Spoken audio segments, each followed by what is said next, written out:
Caitlin, it's getting brighter outside. It's so beautiful. And I can't believe Yeah. your Friday forecast, 58 degrees. Plan those happy hours now. Why were you guys asking Kaplan what my high was going to be? We weren't asking him. Mike Kaplan, before she came on today, he was predicting like mid-50s for Friday. And he said out of nowhere, he said, when Caitlin comes in, mark my words, she's going to predict 58 as the high on Friday. The first I'm not kidding. Watch the air check. And so as soon as Caitlin sat down at the desk at 8 o'clock, we said good morning.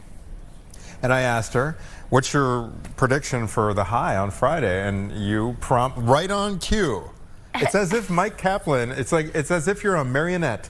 And Mike Kaplan is just got those, and without pause, 58 degrees. I bet it's because he's thinking maybe he should be leaning heavier on the temperature. He says he likes to lowball from time to time because he likes to underpromise and then have Mother Nature overdeliver.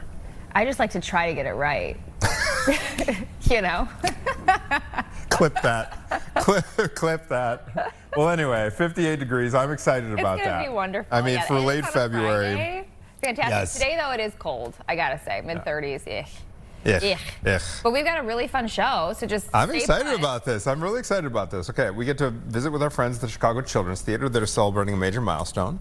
We get to talk about an effort to give out 2,500 laptops to students that deserve them. But to kick off the show, we have a very special guest. We are joined this morning by wrestling royalty. Yeah. Wrestling royalty. He's here in studio. Royalty. Mr. CM Punk. Yeah. Welcome to Chicago Now. An honor to have 58 you. degrees on Friday. 58 degrees on Friday. Shorts and t-shirt weather. Flip-flops and Shorts. sunglasses. Summer is here, ladies. Summer is here early. Can't wait. Yes. You are back in town for a very unique event happening at the United Center. Yeah. How big of a deal is this in the wrestling world, Mr. CM Punk, by the way, to have it A, at the United Center, and B, this configuration for this event, this elimination chamber, did I get that right? Yep. Okay. How unique, both these aspects, because I understand it's been a while since the United Center hosted you guys. Oh gosh, yeah, I think it's 1994 SummerSlam was the last time we were there. I think the company maybe did like what we call a house show, it's an untelevised show, a live event, somewhere 2018 or 19 maybe. But as far as the bigger shows go, yeah, it's been 30 years. It's a big deal to me, especially, you know, as somebody born and raised in Chicago. The house that was built for, you know, Michael Jordan, Jeremy Roenick, Blackhawks and the Bulls. It's a great building. To me, Chicago fans are the best fans in the world when it comes to wrestling and when it comes to sports. You know, so it's going to be a good time, and I'm sure they're going to help me get to that next level that I need to perform at in front of the hometown crowd. So Elimination Chamber sounds pretty intense. Yeah, it's pretty violent. What does this entail? It stinks. It stinks. But I'm not in the Elimination Chamber this year, so I'm very happy. I just got a singles match. The Elimination Chamber is this hellacious cage match that we for some reason invented. There's 4 pods inside. 4 people are locked inside each individual pod. 2 people start the match, and it's like pretty much, you know, 6 people enter, one person leaves. Wow, 6 people. Yeah. All right, so that makes sense. It's a chamber then, enough for everybody.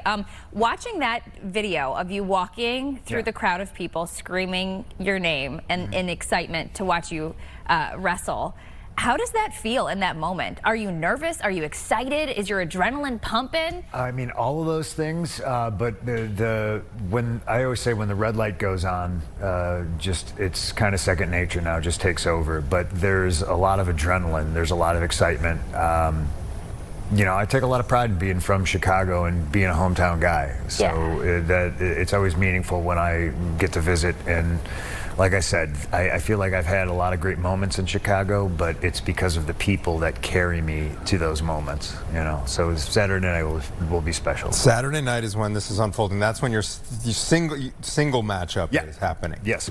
Do you feel more pressure wrestling in front of a hometown crowd than you do in other locations around the country? I think I do, but I also think the connotation to saying pressure is a bad thing. I think it's a good thing. I think it 100% helps me focus and it makes me better. So the pressure for me is home.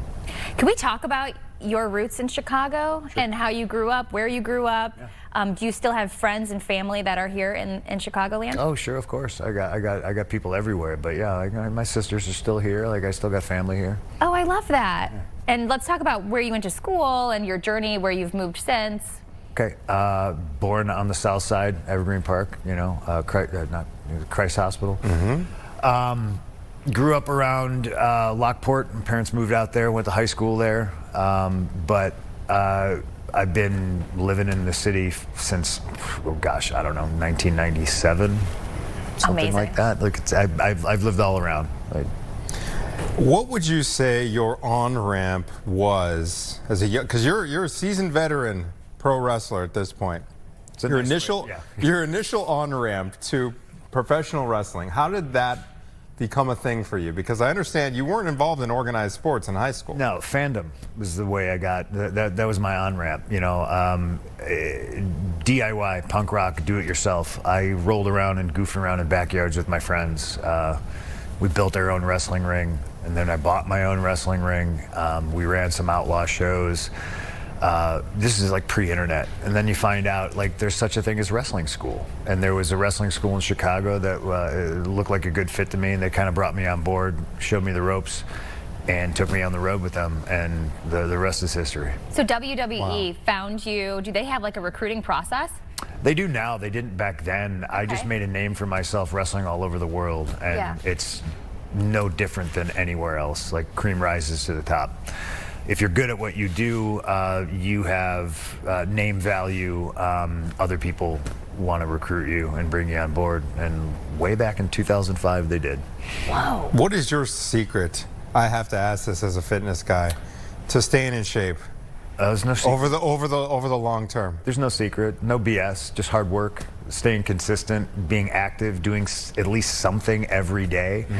I think when you're an athlete in combat sports, it's a little bit different because the grind is a little bit heavier. There's some days where you don't feel like moving at all, and those are the days I think you at least got to go on a nice 6-8 mile walk. You got to do something. 6 to 8 mile walk. Holy smokes. That's nothing. Oh my goodness. Come on now. All right, so you're combat sports. In most something every- sports, you have camaraderie amongst the players, amongst people of other teams. Is it different in combat sports because you are quite literally fighting each other, or do you have buddies who do the same thing? No, I think it's probably stronger. Oh. Yeah, I think you can have a bond when you're on a team. That's why I think the bond hockey players have is closer to the bond wrestlers have. Baseball players aren't throwing their fists Right. at each other. Sometimes they do. More oftentimes they don't. Hockey, I think fighting is obviously more accepted, although it is frowned upon, but it is a necessary cornerstone of the sport. So it doesn't matter. Like to me, wrestling, mixed martial arts, it's one of the more intimate things you can do with somebody. It's fighting, So I think those bonds are a little bit stronger, a little bit closer. You have brought in a championship belt here. Tell us what this is, and tell us about your matchup on Saturday. So this is the heavyweight championship, and I am the heavyweight champion. My match on Saturday is against a guy named Finn Balor, a real tough competitor, kind of in the same vein as me, like somebody who grew up loving wrestling, watching wrestling. He's a 25-year vet. Followed in the same footsteps that I did, kind of idolized the same guys I did, and his road to getting to the WWE was a lot like mine. Like, went to every little territory he possibly could and conquered it. And like I said, the best in the world, I'll come to the WWE, so he's no different. Not looking past him. Got a big one coming up in WrestleMania in April, but that's only if I can get past Finn on Saturday. What would you say to people? By the way, are there still tickets available? There are still tickets available, but they are dwindling and going fast. Okay, so if someone's watching and they're thinking, oh, I might kind of like that, what would you say to them? What can they look forward to if they come? Oh gosh, I would ask so many questions. Have you ever been to a sporting event? Have you ever been to a baseball game, a hockey game? You ever been to any kind of a rock concert, especially at the United Center? We're all of that wrapped into one. We got everything for somebody. It's a little bit of a circus. If you like the clowns, we got one or two of them. Yeah. We got a bearded lady. We got acrobats. We got daredevils, race car drivers, magicians. We got everything. What does training look like for you? What's like the weekly? You said you never take a day out. Sorry, Yeah. I'm fixated on this. You're going back to the training? I love Exactly. it. I'll talk all day about you. Training for me now is, I feel like, especially weeks like this, I'm more doing the press side of things. I'm putting on the monkey suit. So I'm actually excited to kind of get done early today because I can maybe go to the gym. I like to be outside more often than not. I'm not going to be outside because it's 30 degrees, but a lot of the summer days you can catch me on the lake. I'm on my bike. I'm jumping in the water.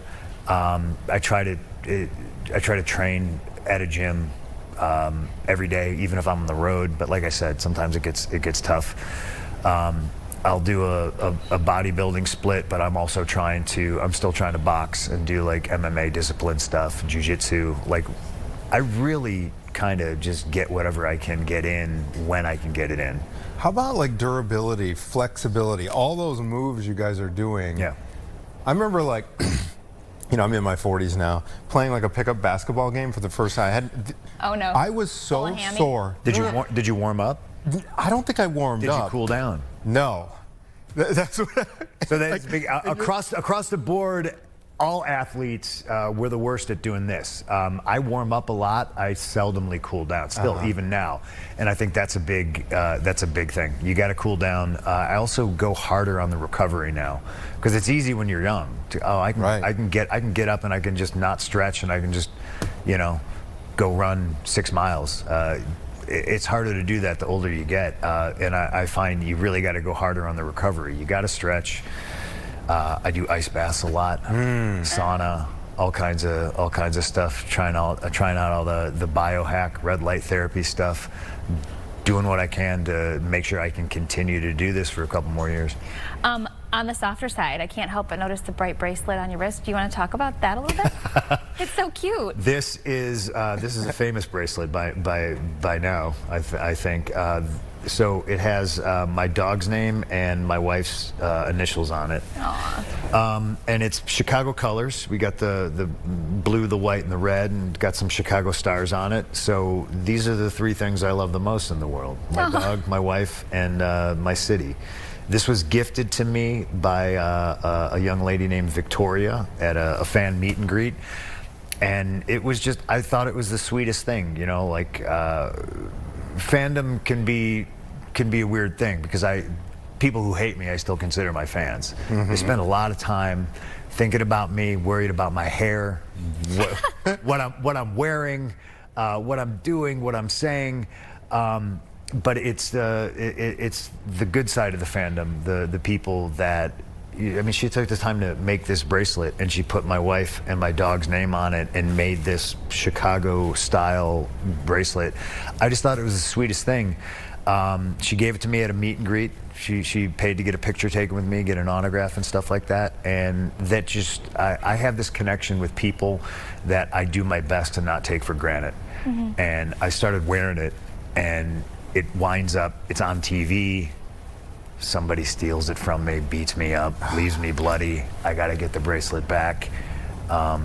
It turned into a whole thing, and it kind of made her internet famous, and I love that for her. Like, and all she is, she's just a fan. Wow. And in turn, I'm a fan of hers because she gave me this. And now she's the coolest kid. I mean, she's pretty cool. Yeah, Yeah. I got cool fans. That's awesome.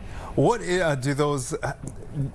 In terms of maintaining relationships with your fans, you obviously have a strong connection. Yeah. Does that usually happen in person at these meet and greets? Do you hear from them online a lot? Yeah. Like, how do you get fan mail? Like, is that still a thing? How does your relationship with fans play out? I try to be 100% on when I am at work. You know, when I'm on in the street and I'm just trying to get a coffee with my wife or something like that. Like, you know, there's a time and a place for everything, and I'll normally accommodate you. But don't tap me on the shoulder, please. I have this horrible aversion to being touched in public. But at meet and greets, when I go to shows, I make sure to leave the venue. There's always fans gathered around where we enter to park at arenas and stuff like that. I'll sign for them. You know, it's sometimes it's tough to balance, but you know, I got to give back as much as I possibly can to them because they supported me for so many years. So many years. So let's talk about the WWE. How have you seen it change over all of these years? Gosh, how long you got? Yeah. I've seen it change a lot. You know, I was in New York City yesterday morning doing all the rounds media with my wife, and she gives me a lot of perspective because we were asked that question, and her answer is similar but also wildly different than mine, because she talked about how she watched a match. She just came back in September and she got to watch a match between Nikki Bella, I think it was Raquel Rodriguez, and Stephanie Vaquer, 3 Latinas, you know, and my wife, being Latina herself, was so moved by this because she's like, this is nothing that I would have seen on television when I was growing up. And it made her so proud. I hang out backstage a lot, and I try to be accessible to the younger talent to help when I can, but I like watching the show. And watching the show, I feel that there's just so much more camaraderie between talent. Maybe not the guys sometimes. The guys are still guys. We're too, you know, cool for school. I wear my heart on my sleeve. Watching the women though support each other and really encourage each other. It really feels like the locker room wants to see everybody succeed. It wasn't always the way. It was a little more cutthroat when I got there. Yeah, a little more. Little sabotage here and there, some politics here and there. Not as many seats at the table, maybe. That has lessened since I've been back. I think. That's good. Yeah. That's great. How has your approach to the sport changed over the course of your career? Are there any things that you deliberately don't do anymore in the ring, and are there things that you are way better at now than you used to be as a younger wrestler? You know, there's definitely things that I don't do anymore. There's probably definitely things that I can't do anymore. But what's grown is my connection with that audience. You know, it's the most important thing about what we do.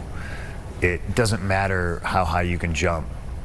Sometimes that's great. It's spectacular. If you can make people moved, if you can get people out of their seat, if you can make them feel any kind of emotion, whether it's hate or love, joy, sorrow, sadness, whatever it is, that's to me what the business is about. It's about reaching out and touching that audience and getting them to elicit some sort of a emotional response. The athletic stuff is kind of the sidecar to the main driving vehicle behind our business. Look at the Well, you crowd. do both amazingly well and have for some time. CM Punk, so great to have you in studio. Saturday night is when he will be going up against who again? Finn Balor. Finn Balor. He's got to get past Finn Balor. And tickets dwindling, but still available. So exciting. Nice to have you in studio. I appreciate you having me. Yeah, absolutely. Luck is for losers. We're not going to go there. This is skill and preparation. Skill and prep. There we go. Hometown guy, CM Punk. We'll be back with more Chicago Now after this.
2222.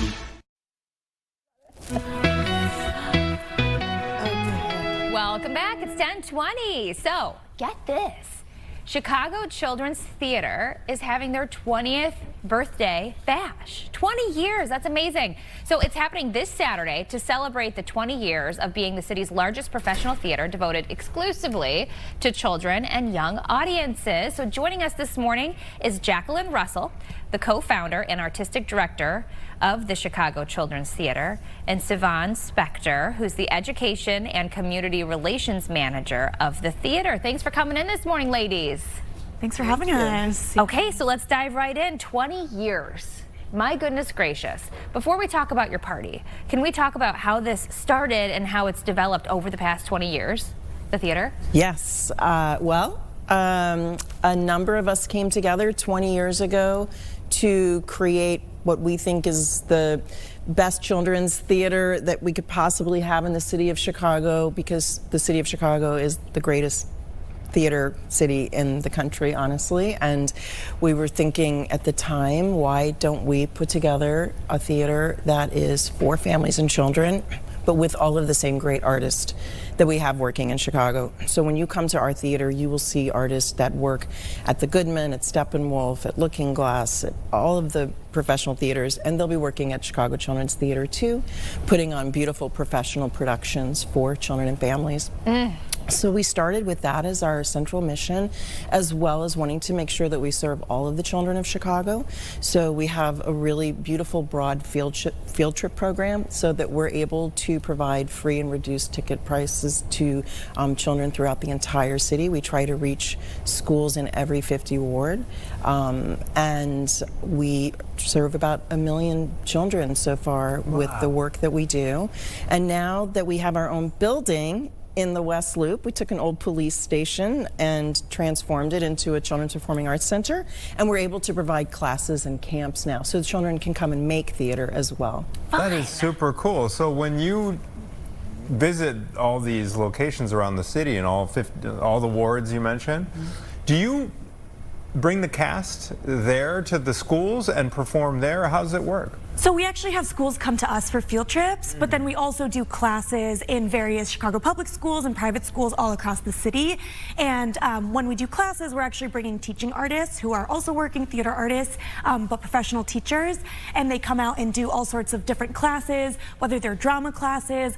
We also have an amazing program called our Red Kite Drama Time program, which was started by Jackie as well, where we are doing drama with youth on the autism spectrum. So then we will go into cluster classrooms in Chicago public schools and do specialized drama classes for those students. Very I cool. love that. Very cool. Okay, so you guys also do outreach for children with disabilities. Can we talk a little bit about the Red Kite Project? Yes, exactly. That's part of what Sivan was referring to. Is we have a program we started about 15 years ago, and it specifically serves children on the spectrum, and it consists of classes, summer camps, as well as multisensory interactive performances, so that those children can basically be welcomed into a space that often families feel are not for them. So for instance, we will have a sensory-friendly performance of one of our main stage shows that a family can come. The house lights are left on. We make sure that it's comfortable for them to come in and out of the theater. If they don't feel like they can sit through the production, they get a social story in advance. There's activities in the lobby if they're more comfortable sitting in the lobby and watching the show from a monitor. So there's just a lot of accommodations that are made. We also provide ASL interpretive performances, and we have touch tours for children who are blind or low vision so that they can get a chance to experience the show a bit before. So we have a variety of programs that are really providing as much access as we can. And as Sivan was saying, we also are in those classrooms working with special educators and doing a lot of work alongside of them, as well as training programs too. Very cool. How many plays do you guys put on per year, and how does the process work with auditions if people want to, if kids want to audition for one of these performances? So that is a great question. So typically it's adult performers that are performing. We're a union theater company, so it's auditions are held at the Actors Equity Office every year. We have open calls. We also then work through agents and we have our own casting director on staff. There are times though where we do often look for children to participate. We look to children that are doing our education program. And so a lot of times that's a nice way for us to get to know them. It's not so stressful for them to be in a theater class and then get called out to come and perform something. We did a series of videos with Natalie Merchant, the singer-songwriter, and the Chicago Symphony Orchestra. And those children who perform in those particular videos are just right out of our education program. Oh, wow. But we typically do 3 to 4 productions a year. Oh, fabulous. We're looking What's at we're looking at some Peter Rabbit footage. What kinds of other performances have you done of late? Okay, well, so we're known for doing new work in Chicago.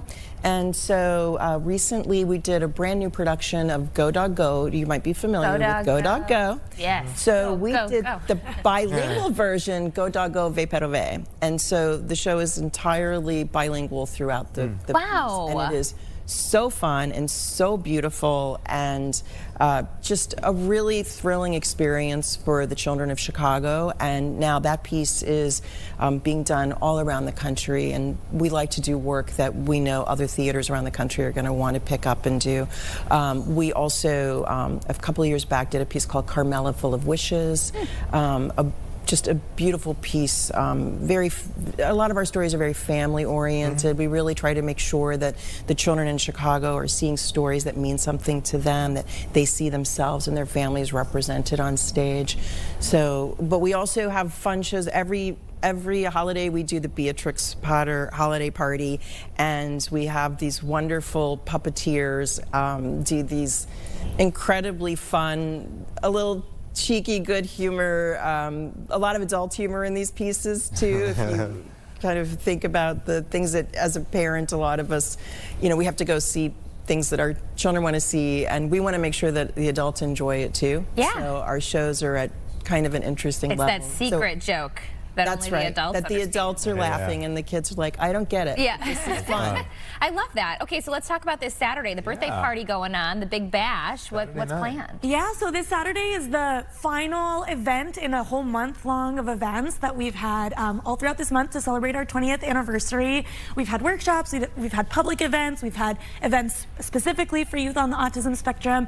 And this Saturday, we're going to have some performances of a show of Theater for the Very Young, A Piece of Cake, which was developed through the summit by myself and Director of Education and Access, Sam Morseri. And that's going to be an immersive sensory theater experience for very young children, ages 0 to 6, and their families. And then Saturday afternoon, we're going to have a birthday bash. That's a community event. It's an open house. Our building in the West Loop will be open and free for anybody to come on in, try out our education programming. We're going to have a beatboxer. We're going to have some multi-sensory art activities. We're going to have a real cake. Yeah, that's just going to be open to the public for anyone who wants to see what we do and try out some of our education programming. We do classes, we do camps, so we're hoping that families will get to experience that a little bit. That's great. So what are the hours? And again, it's at this old converted police station in West Loop. So from when to when can folks show up on Saturday? Yeah, so the event is going to be from 1 o'clock to 3 o'clock, so you can come anytime in those 2 hours in the afternoon. Oh, and we're going to have a little sneak peek. We have our upcoming performance of Goodnight Moon is going to be our big spring That production. book, you guys, I read that to my kids, and every page, which by the way, parents, if you haven't done this, have the kids point out where the mouse is. Yes. On every Yes, page. the mouse The is hidden mouse. absolutely. And Last. our piece will be an immersive piece, so when you come to the theater, you will feel like you have stepped inside of Goodnight Moon. So we'll be sharing a little bit of that this weekend, but that'll be coming up this spring. I love that book. And It's a the good red one. balloon, the green bedroom with the mom in the corner on the rocking chair. I hope you'll please come. I would love to. My kids would love They that. would love that. Yeah. They would love that. Okay, so if people want to find out more information, do you guys have, I'm sure you have a website. Do you guys have social media accounts too that you post on?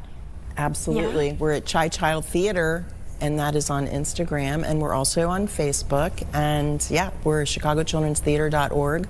So yeah, come Darling. check us out. Perfect. Thank you both so much, Jacqueline, Savon, and happy birthday. Happy 20th birthday. Thank you. Congratulations.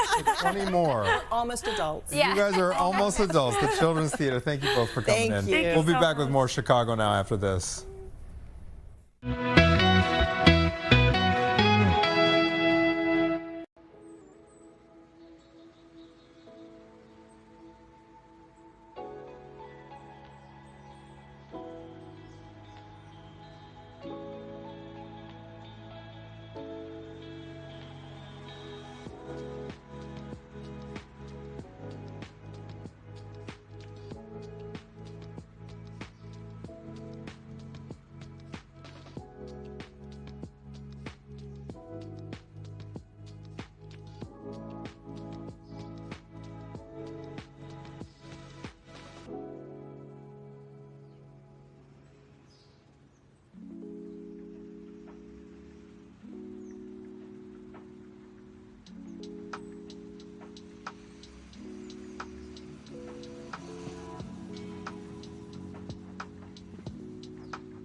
All right, it's 10:32, and we are talking about the Southside Irish St. Patrick's Day Yes. parade. We're at that time of year. Right. We're turning the corner. Absolutely. You're turning the corner. That's my mind too. It's like once Yeah. you hit St. Patrick's Day, it's It's all uphill. Yeah. Or all downhill, whatever the phrase. Right, sure. We get what you yeah, mean. better things to come. Yeah. We are joined this morning by Southsider Erin Larkin, who is the 2026 Southside Irish St. Patrick's Day Parade Queen.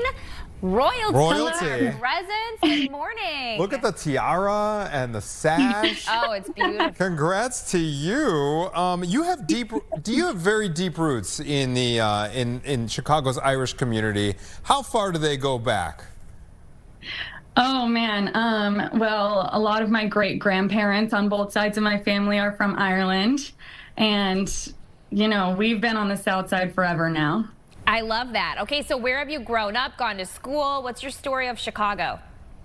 Yeah, absolutely. So I grew up on the South Side, part of St. Christina Parish, which is actually the honoree of the parade this year. So it felt like the stars aligned. And, you know, I went to Mother Macaulay High School, a very South Side high school, a very South Side tradition. Yeah. And yeah. Okay. Your family is the Larkin and Moran brothers. I understand that's a traditional Irish band. Tell us a little bit about that band and how it has kind of shaped your identity. Absolutely. So again, just like I said, both sides of my family very rooted in our Irish heritage. The band is both my mom's brothers and my dad's brothers. And so I grew up around Irish traditional music, and it's definitely become a big part of my identity. One, to be proud of, you know, where I came from, but also to the music. That's something I incorporate in my daily life. Okay, so running to get into the running to be the queen, what was that process like? Yeah, there was a formal application, and it's funny enough, I ran 9 years ago. I was 18 and they said, oh, come back when you're older. And I put it off, and my grandmother always encouraged me to come back. But this past fall, she passed away. And so I ran in honor of her. I applied, and the application is very simple questions like, what are your connections to your Irish roots? What are your connections to the South Side? What would you do with the platform of Queen? And then all of the contestants came to Bourbon Street on the South Side, and we had to do in-person interviews, and then they announced the Queen. Wow. Well, congratulations. Tell us what you are going to do. What did you say in your response to that? What are you going to do with this platform that you have now? Oh, I have so many ideas. First and foremost, I want to fundraise for Alzheimer's disease. My grandmother passed from this disease, and so many people are affected by it. And with the different networking that I have available to me, I definitely want to use this platform for good and fundraise for Alzheimer's disease. As well as I work with kids, and I would love to appear at as many events and work with kids in general and get them hyped for the parade as well, to bring that tradition, continue that tradition. So how was the reaction from your family, from your friends, when you told them that you are the Queen this year?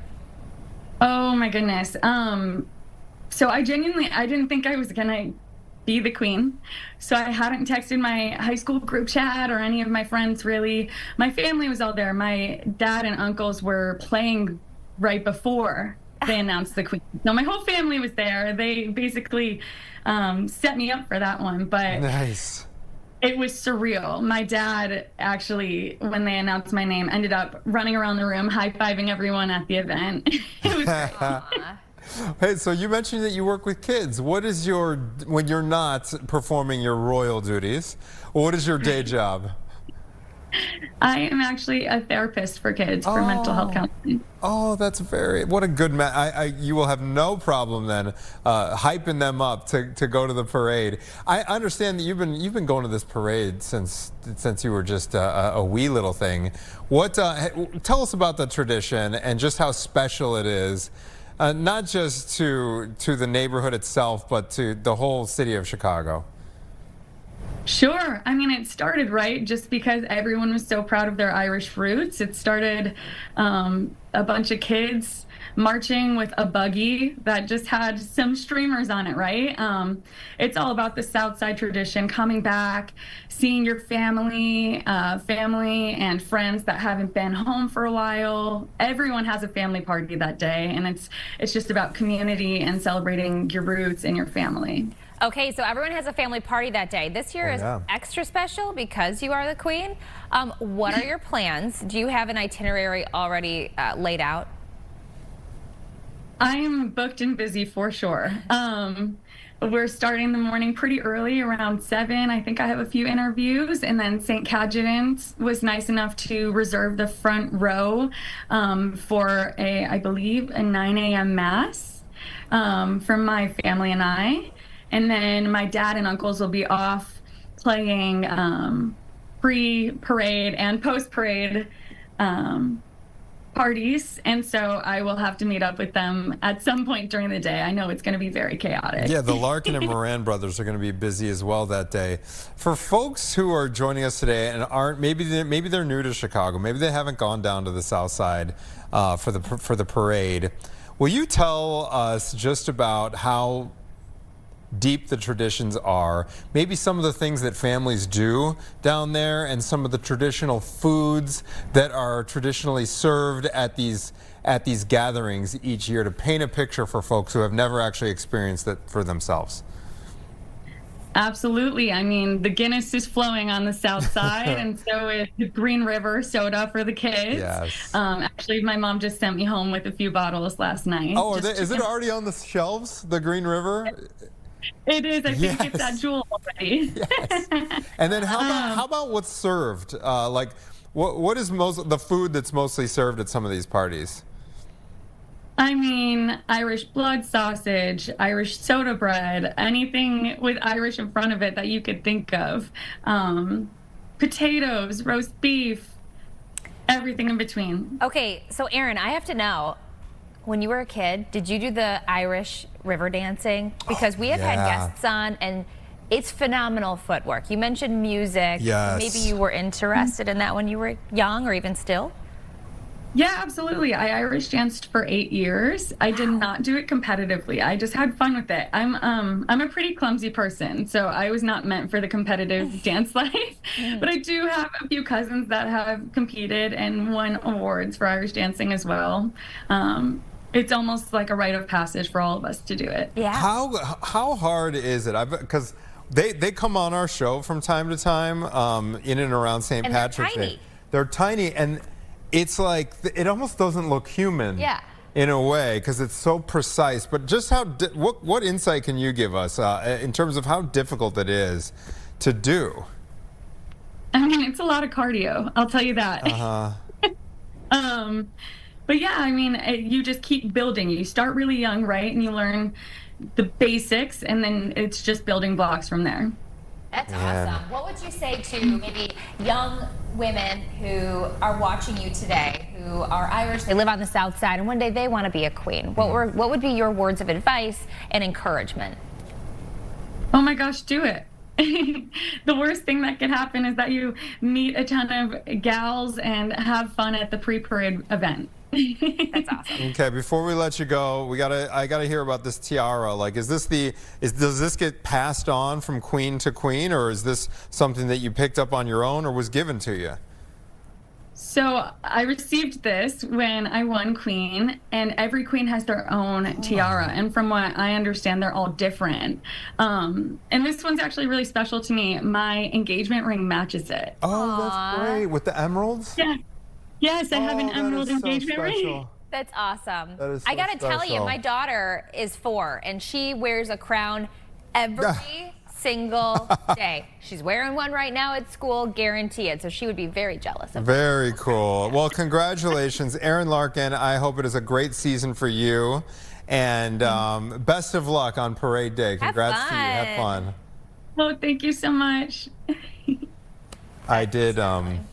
Side note, my wife is Irish, and her mom had this pair of emerald earrings, okay, before she passed. And so I had them set on the ring as well. Emeralds. Look at you. Thought I was being real fancy. We went to IKEA one day, and one of those emeralds popped out, vanished forever. In IKEA, that makes sense. And we looked for a couple of hours, all around the floor. Couple of hours? Yeah, we were there. We just kept looking and looking. Never found it, and so we replaced that one. But then the replacement fell out as well. So now Maggie just wears like a replacement band, and we just keep the surviving emerald under lock and key. It was the ring that you got that was not holding on. I guess not. Yeah, the setting. Is that So what you it's got called? it from like the dollar store section, and then Exactly, the dollar. That's where I went. The quarter machine. No, and here's what fried I heard though movement. from the folks here on Jewelers Road. Yes. Emeralds are softer stones than like a diamond, and so they're more susceptible to popping out. Gotta use At least that's Gorilla the Glue on that sucker. the exact Gorilla Glue. Anyway. Fixes all problems. But a beautiful ring, and it just reminded me of that old engagement Sorry, ring. are you sad? Wait, that was the engagement ring? No, it was the engagement ring, and now it is under. That was your engagement ring to her. Yeah. Oh no! Wait, this story gets I worse. know. Well, everything's fine. One out of the 2 has survived, and it is safe under lock and key. We just have to Figure out a way put it on display. Resurrect it. Exactly. There you go. Exactly. Next anniversary. But it is fun that we're here. We're talking about St. Patty's Day. I mean, go. guys, let's pause for a moment and appreciate this. We're like almost to meteorological spring. Yeah. Okay, we're talking about St. weekend. Patrick's Day. It's almost March. Like, this is great. Thank This is God. great. Look at this. Thank And even God. the water looks a little green down there. Look at See, it. look at that. Like, Does the grass look that's green? No, Diversey. but that's okay. That's Just the look that's above the it. mouth to Diversey Harbor right there. That's beautiful. And it does look a little greenish, don't you think? Sure. Sure. Squint your eyes. Don't you love how Lake Michigan always looks different every single day depending on the lighting, the time of day? And look at those clouds. Yeah. You can see the shadow of those clouds with the pumping station out there. It's just such a beautiful lake. Isn't it? How lucky are we to be We able to are be so right next lucky. to a lake like this? We're going to take a quick break. When we come back, this is super ambitious and super cool. 2,500 free laptops are about to go out to kids nationwide through the company called Campfire. And we're Yep. going to be speaking with Shauna Rosenzweig, who is CEO of Campfire, about this effort right after this. Stay with us.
Free laptops for Free kiddos. laptops. Okay, so absolutely incredible Kid Day is happening next month, in case you didn't know. And it was created by Campfire, which is back in 1997 is when this was created, to encourage and lift up young people. And this year it's celebrating in a special way, partnering with AT&T to provide, get this, 2,500 laptops to kids nationwide, and to give away 25 laptops to some amazing kids and teens. So we're learning more about this with Shauna Rosenzweig. Rosenzweig? You got it. Yeah. We got it. We got it. Welcome to the She's program, the CEO Shauna. of Campfire. Good morning. Thank you. Thank you for having me. Yes, more fun things happening in March. Not only is the weather getting better, but we're also celebrating the young people in our lives. What is Absolutely Incredible Kid Day? This has been going on for almost 30 years now? 20 years? Yeah. 30 years. 20 years, yeah. They're almost 30. So yeah, Absolutely Incredible Kid Day is a national holiday founded by Campfire in 1997, really with one simple premise: to tell young people in your lives what makes them incredible, right? At the heart of Campfire's mission is the belief that all young people deserve to feel safe and supported, and Absolutely Incredible Kid Day is a great way to do that. All right, let's rewind a little bit. What is Campfire for those that haven't heard about your company? Campfire is a national youth development organization that connects young people to the outdoors, to others and themselves through everything from after-school programs, day camps, overnight camps, family camp experiences as well, across nearly half the United States. Ooh. Wow. So how many families does this reach? So every year we reach over 100,000 young people and their families. And through things like Absolutely Incredible Kid Day, that gives us the opportunity to reach even more young people who may or may not have the opportunity to participate in our programs. They can be a part of Campfire and feeling connected to their community and to the adults in their lives and their peers by participating in holidays like Kid Day. Okay, so I have to say, I've got 3 babies. I love the outdoors. I love campfires. How could I get involved with my family? Like, what's the process? Great. So the first place to go is campfire.org. Check out our website. Okay. Not only will you see a list of programs in your area, but also, again, with Kid Day, you can go to campfire.org/Kid Day and you can record a message. You can enter the laptop contest, right? You can also just we have some resources that'll help you have a conversation with the young people in your lives to share what makes them incredible. So these 25 laptops, who will qualify? These particular 25, I know we're doing 2,500 they're going to be provided to other kids across the country, but specifically to amazing kids and teens. Tell us about the contest that gives them a chance at winning one of these.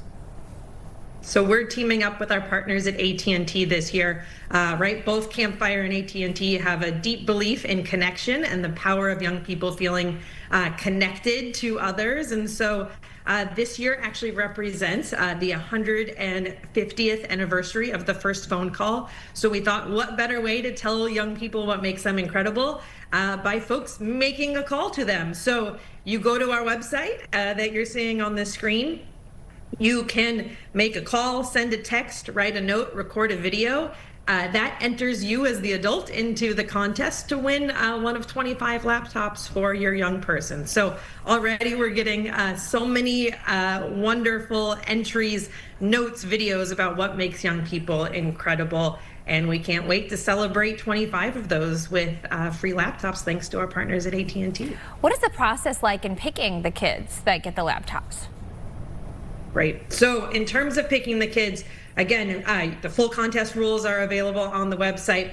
But again, really, we're looking for a wide range of young people that are incredible, right? We want to showcase what makes them incredible. And so based off those entries, we'll identify 25 of them and again, have a chance to amplify all the amazing qualities and characteristics and experiences that these young people have had. Here in Chicago, we have obviously been hunkered down and mostly indoors for, what, 3 months now? 3 or 4 months? 13 years is what it feels like. Yeah, exactly. Shauna, will you talk about, as the weather gets better here, the importance of young people connecting with the outdoors and why it's so important?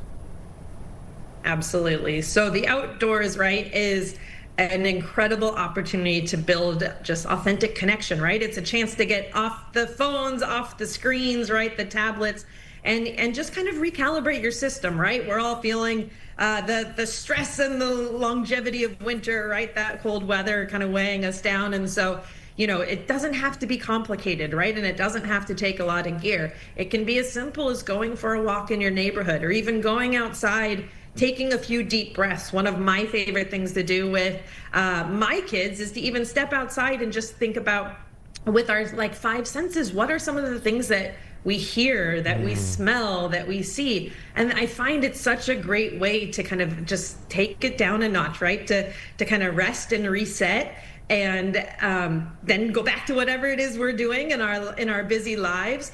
And again, it really gives young people these amazing tools, not only to appreciate the outdoors, but also to take care of their own well-being. So what kind of programs do you guys offer? Like if I go to your website and I look up my area, what kind of things will I be seeing there? You can find Campfire in a lot of different places, so, and in a lot of different programs. So true to our name, right, we offer camps, and that's everything from overnight camps, to day camps, family camps. That's a chance for a family, right, to come to one of our camp properties and experience that over the weekend. We also have before and after school programs, and some of those are in outdoor settings. Some of those actually are in school buildings, right? And we find ways to bring the outdoors into that school building. We also work in partnerships with schools, so you also will find Campfire programs at recess during the school day, working in partnership with teachers as well. And for our older young people, for our teens, we have a wide range of teen leadership programs. We also are an amazing place for your first job as well. So there's opportunities to work for Campfire as a camp counselor or as an after-school staff member, etc., for teens all the way on up through adults. That's cool. How old do you have to be to get involved in perhaps pursuing? I know at a lot of camps there's counselors, but then there's counselors in training, you know, the CITs. How old do you have to be? So CIT programs, right, often will start, and day camp aid programs often start middle school, high school. So again, encourage folks to check it out. Depends on the camp. But yeah, exactly. You're never too young to get involved and to start developing some of those leadership skills that come with Campfire programs. In fact, we're incredibly proud that we were the organization that first started the counselor in training program. And again, that's an experience now that's available across many summer camps, but a great workforce development opportunity. And just, again, kind of as you develop as a person, it really is a great way to kind of set you on your path and explore some of the different things and experiences that you may enjoy later. Okay, so if there's a family watching and they think that their kid would be one of the incredible kids that might be eligible for one of these laptops, is the cutoff date March 19th? Great question. So the cutoff day is actually March 10th. Ooh. So Okay. March 10th is the 150th anniversary of that first phone call. So make those calls by March 10th. And then on March 19th is when we will announce the winners. So on Absolutely Incredible Kid Day is the day that the winners will be announced. All right, Shauna Rosenzweig, CEO of Campfire, thank you so much for joining us this morning. And yeah, your time to shine. It is getting sunny here. The weather's getting warmer. This is your time to shine. Thank you so much for joining us. Thank you for having me. Absolutely. Did you know that they started the CIT? I'm going to father-son camp with Theo this year. You are? June. Is it like Boy Scouts? It's like, no, it's through his camp. It's called Deerhorn. It's up in the North Woods, Wisconsin, but it's 4 days, 3 nights, I think. Is it a friend going with you, or is it just you two? Just us. Wow. And we're going to go with other dads and sons.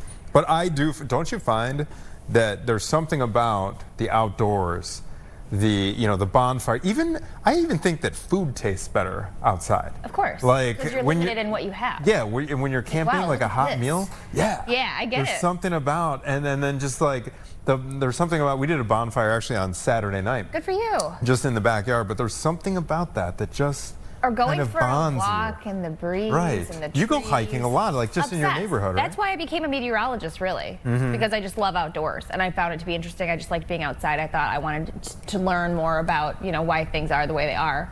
But that's awesome. I tried to sign my kid up for a camp that was like for a couple of hours in the afternoon. She didn't. She was too scared. Why? I don't know. My kids are scared of the woods. Scared of the woods. They really. The dark wood. Yeah, and I'm like, it's beautiful. The big And bad I'm wolf. like, oh, look at the scary The trees. big bad wolf. When it gets dark, especially, I think. But Oh, they'll change because that's when it becomes fun. You know what I mean? Go explore. Get a go little and scared. explore. Exactly. A little hiking, yeah. Very, very cool. All right, we have another hour of Chicago Now. We have Tia and Gabby waiting in the wings here. And they're going to be back after this short break. Hope you are having a great Wednesday morning.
Noon. alrighty, welcome welcome to the 11 o'clock hour of Chicago Now. 11 o'clock on the dot. We're good, guys. Taking a look at the bean. Okay, Look at all those people. The sun is shining, and it's so tricky because it makes you think that it's nice and warm outside, right? No, Yeah, but it's not. Cold. You can tell because look at what people are wearing. You're They're right. bundled up. They And got what the I big wanna jackets. I literally want to take my coat. I want to crumple it up, and I want to throw it out the window. I'm moving. Why? You're sick of the I'm just sick of the weather? Sick of having to wear all these extra layers, especially in the morning. I know. I'm like putting on sweatpants that I just wear for work. I'm putting on, sweater, my coat, you name it. It's We'll just- get there. it's I really promise you irritating. we'll get Yeah. there. But listen, we are almost through the week. It is hump day, which is always exciting. And we have a jam-packed show for you, including this. The Second City's 4th annual Black Excellence Review is happening now through March 20th. And we're learning more about the show with its director and one of the performers. So you'll have to stick around for that. We're also getting a preview of Northside Restaurant Week, which kicks off tomorrow as well. We'll find out which restaurants you'll have to visit. But first, we got some trending stories to get to We today. do have some trending stories. Yeah. Okay, so as we've been talking about all morning on Good Day Chicago, Trump's State of the Union address, it went really long, right? An hour and a half. There was a Saw lot that of one different person parts. kind of nodding off. Yeah. Did you see that video? No, I haven't yet. Because, I actually watched like the first 5 minutes of it and I was up too late anyway. So I'm like, no, I gotta leave for this. Like, there's no way he's gonna be talking for just like 30 minutes. No, It's gonna it be went on. It went like an hour and a half, right? So yeah, you see here, special guests, the U.S. hockey team. They got the biggest applause of the night. And not surprising, I guess. There's a lot of kind of hecklers in the crowd too. That's pretty normal now in this day and age. Well, at least they didn't get heckled. No, they did not get They didn't heckled. get heckled. They There did were not some get things heckled. said that got heckled, but they didn't get heckled. So obviously both Democrats and Republicans, they stood up for these folks who came in. The team was recognized in a big moment with medals around their neck. They came in with those nice little sweaters too. And this guy right here, goalie Connor Hellebuyck, he got the Presidential Medal of Freedom. So President Trump there said he did like a mini poll with the team when they're in the Oval Office and was like, hey, raise your hand if you think we should give Connor the Medal of Freedom. And everyone obviously raised their hands right away because he made so many saves during the game. I guess they did invite the women's hockey team to also come to the State of the Union address, but they said they passed on it. They're supposed to be coming to meet with President Trump, as a lot of the gold medal winners from the U.S. come to do. It was nice to see, I will say this, that was something, that was the one moment it seemed as though everybody in the room agreed on was the U.S. hockey team. Other than that, there was, like you said, a lot of heckling, a lot of you're lying, a lot of, people didn't believe some of what the president was saying was true. I'm not here to debate that. I'm just merely saying that one moment is at least something as a country that I think we can be proud of, considering, what it takes to even get that far to go to the Olympics. I mean, the training that you have to go through. I did an interview years ago with someone who was also a doctor. Or was she a nurse? I think she may have been a nurse who was also doing training at the same time for Winter Olympics. And it is really, really difficult. So to know that they got that due applause from both sides of the aisle, I think is something that as a country, at least is something we can be proud of. In moments where, sometimes there is conflict. So that was nice to see. We got to talk about this, though, because this one had me like, what? When it comes to most sinful states, a new report. Who got number one? No, that didn't surprise me, but it did surprise me that we were in the top 10. You weren't surprised? I was Sinful? I guess I'm surprised. Yeah. I was like, what? So a new report from Wallahub says Illinois is the 8th most sinful state in the U.S. So you're looking at the list right there. In order to determine the most sinful states in America, they compared the 50 states across 7 key dimensions: anger and hatred, jealousy, excesses and vices, greed, lust, vanity, and laziness. Now, each metric was graded on a 100-point scale. And so Illinois scores are pretty high. I just think this is crazy. For anger and hatred, we ranked 12. Jealousy ranked 10. I do know a lot of jealous folks. Yeah, I guess. Vices 22. That's like, obesity, smoking issues, marijuana use. opioid prescriptions, overdoses, etc. Greed 15, lust 13, vanity 12, laziness 24. At least we're not that lazy, I guess. Yeah, I'm looking at like the top 3. Okay, so number 1, Nevada, 2, California, and then 3, Louisiana. Well, that kind of makes sense, right? With, you know, the French Quarters there, okay, Nevada, in Las Vegas, the gambling. I was totally thinking Las LA. Vegas was LA probably got a lot of jealousy because, you know, Vanity. people, vanity, people want to be stars. I'm curious, can we pull it back up? Where was New York and all of that? Let's see. Where is New York? Number 10. Oh, okay. Wow, we're before New York? Guess so, Tia. I'm really shocked by that. Maybe it's, well, I don't actually, I Wow. can't guess why. And what was number 4? I don't see number 4. Where is I see number 4? Texas is 5. Oh, Florida. Okay, that makes sense. Okay, that makes sense. Yeah. I'm surprised that we're that high. I thought for sure we'd be around, you know, where some of the other Midwestern places are. I'm looking at that map, and a lot of other Midwestern states are, you know, higher up. Yeah, Minnesota 45, Iowa 43, Wisconsin 30. I thought we'd be somewhere in there, but I guess because we do have a major metropolitan city, being the 3rd largest in the nation. So I what guess are it we makes highest on when it comes to the ranks? Okay, it's anger and hatred ranks. So it says based Jealousy. on violent crimes. Oh, jealousy, yeah. Right. Okay, so that's based off thefts per capita, identity theft complaints per capita, and fraud and other complaints per capita. Interesting. Hatred is the violent But when I crime, saw sex lust offenses. was a rank, and what was it? Greed based off casinos per capita. I was like, okay, that seems like Vegas. Well, this kind of makes sense based on my prostitution stories. Oh, that's true. So that lust is based on teen birth rate. Google searches for adult entertainment. Person or people, I should say, arrested for prostitution and commercialized vice per capita. So. Interesting. Well, we got to go to the vanity, though, because vanity was ranked higher than lust, and that's based on plastic surgeons per residence over 18. All right.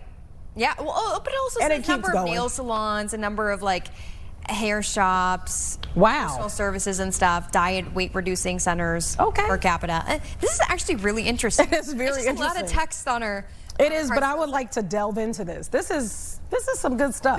We could have a whole guest come in. And talk about it. All right, so there's the map. Most sinful states in America. In case you were ever wondering, we got you covered here. Number 8. All right, let's talk about a new toxic dating trend. We've been talking about dating, I feel like, a lot. Yeah. So this is ghostlighting. Okay. Can you guess what this is about? So you're gaslighting, but then you ghost the person in the process, is what I would think. Maybe other way around. What so is it's it? essentially you ghost someone. And I'm glad that there's actually a name for this, because I've heard of this happening to friends, where you're talking to someone maybe on the dating apps, you have a date planned, or maybe you already went on a couple dates, and then all of a sudden you're ghosted, right? We've heard of that many Right. times. Okay. Well, That's this is ghosting. them then coming back around Oh, maybe for a after second a few time. months. Oh yeah, and they start gaslighting you on why.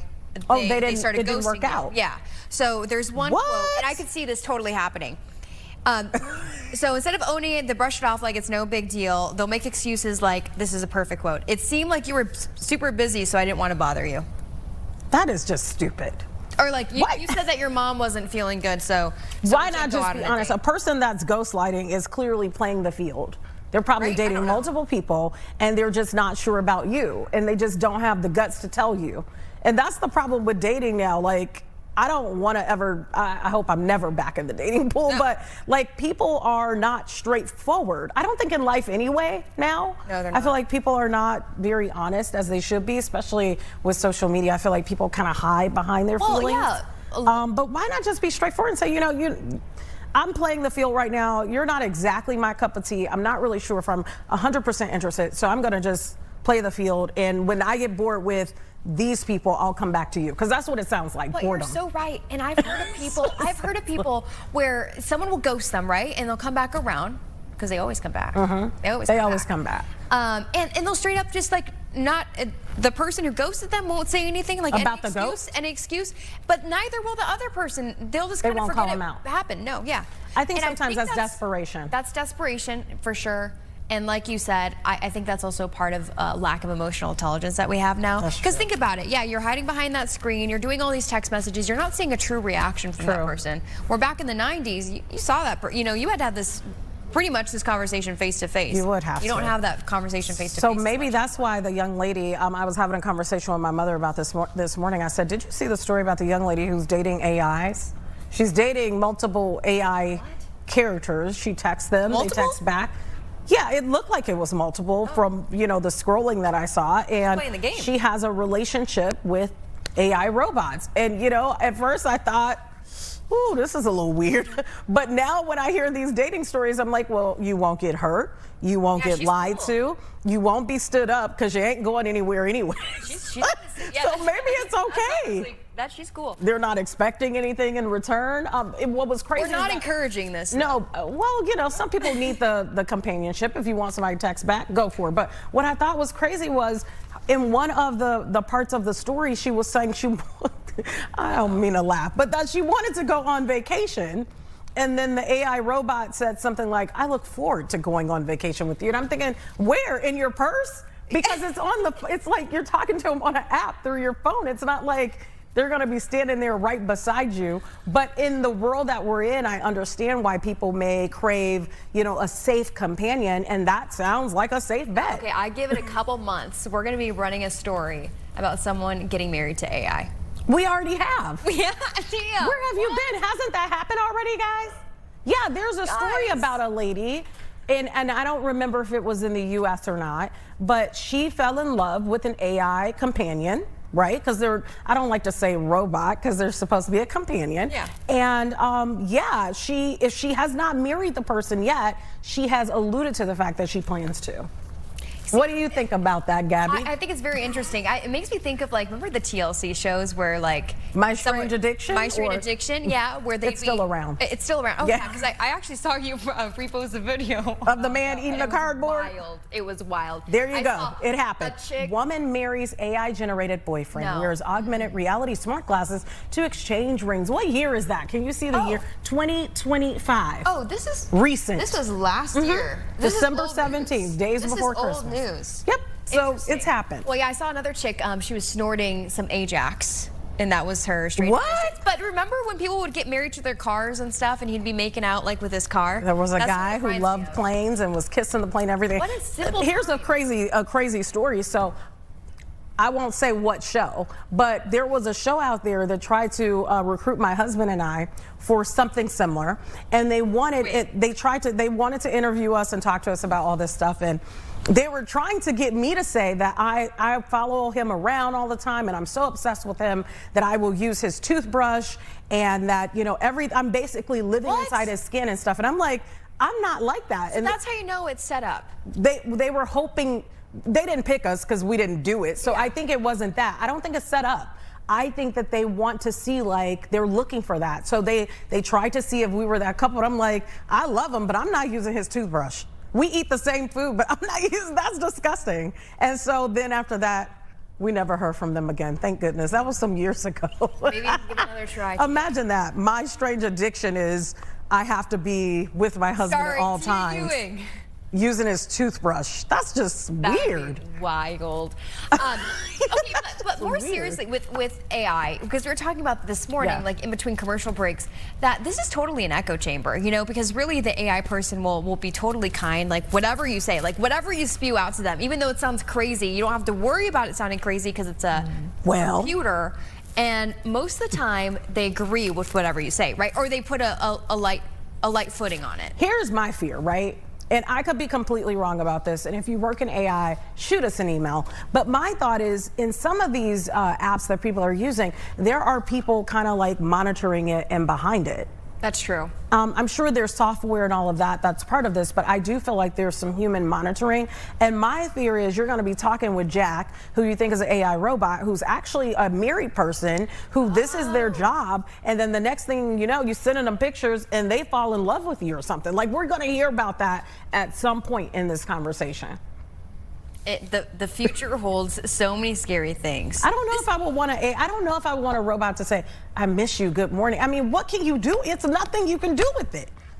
You just receive it. It's nothing you can do with it. Robot. And I mean, I hope you're not jumping their bones. That would be weird. Uh-oh, they say, I'm not going there. I'm just merely making a statement. This is just an idea. I guess people are doing that anyway, so what's in your head? Never mind. Your head is going on in your head, okay? But I'm going to tell you right now that is going to happen. It's probably already happening, Gabby. It's already I just thought about it. What What did we run recently? There's a company that's legitimately like actually selling building. humanoid robots right Yeah, now. you can get red hair, blonde hair, black hair, blue hair, green hair, a variety of skin tones, shapes, you know. Remember the show It's out there. Futurama? No. On what show was Futurama on? Was it Adult Swim or something? Oh, yeah, like that? yeah, it was. Yeah, And, I and remember wasn't that. one of the Future- characters? I think it was Adult yeah, Swim. she was technically was she a robot? A or was she- robot. yeah.